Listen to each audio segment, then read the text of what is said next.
Google Flow Music changed the game with chat-based AI music creation. But the feature that's getting the most attention isn't the song generation. It's the producer mode and AI music producer you talk to like a real studio engineer.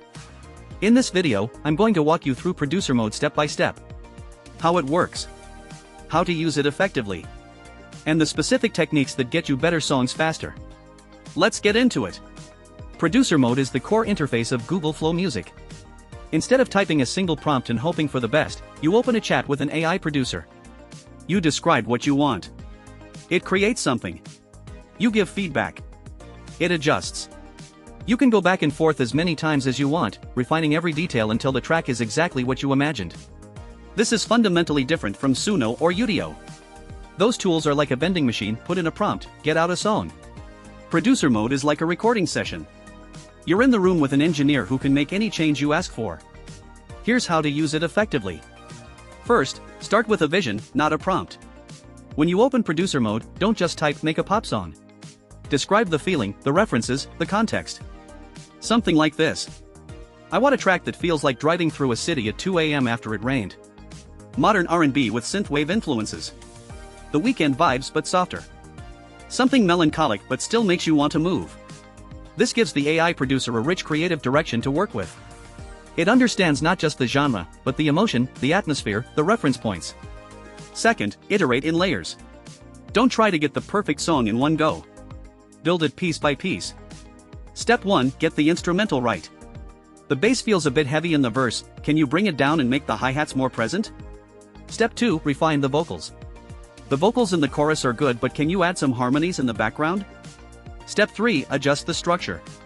The bridge feels too short, can you extend it by about 8 bars and make it build up more before the final chorus?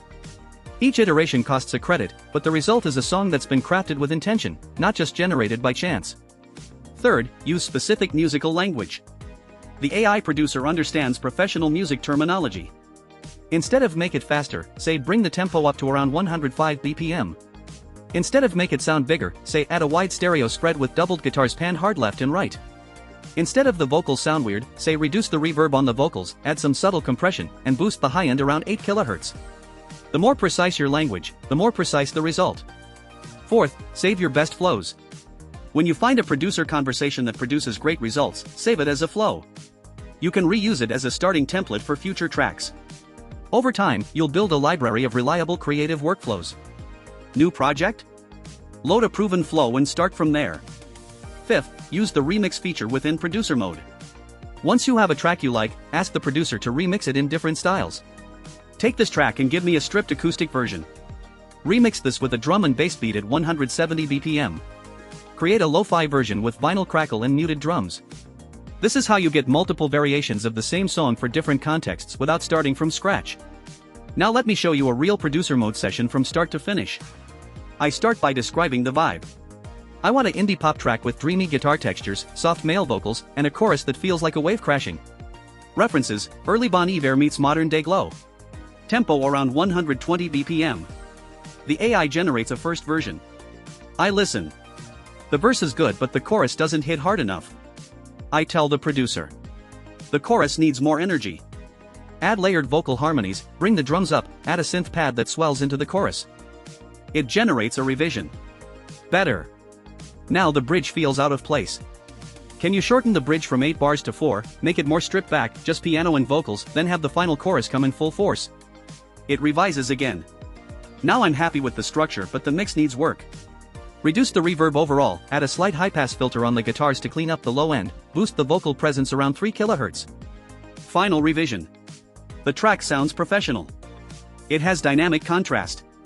It has intentional arrangement choices. It sounds like someone produced it, not like a prompt generated it. Total time from start to finish track was about 15 minutes. That's 15 minutes of back and forth creative direction to get a customized, polished song. Compare that to generating 10 random tracks and hoping one of them is good. The producer mode approach wins every time. A few advanced tips. Use reference tracks.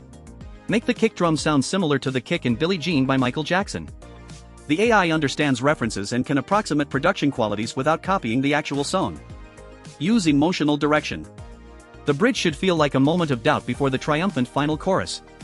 Emotional language guides the AI's creative choices in ways that technical language sometimes can't. And don't be afraid to scrap everything and start over. The beauty of AI music is that you're not paying for studio time. If a direction isn't working, tell the producer to start fresh with a new approach. The sunk cost is zero. Google Flow Music with producer mode is the closest thing we have to having an actual music producer in your laptop. It's free to try, link in the description for free credits. The Pro plan is around $30 per month for serious creators. If this walkthrough helped you understand producer mode, hit like and subscribe. What's your experience with AI music tools? Are you Team Suno, Team Udio, or Team Flow Music? Drop it in the comments. Link in the description. Now go direct your own session.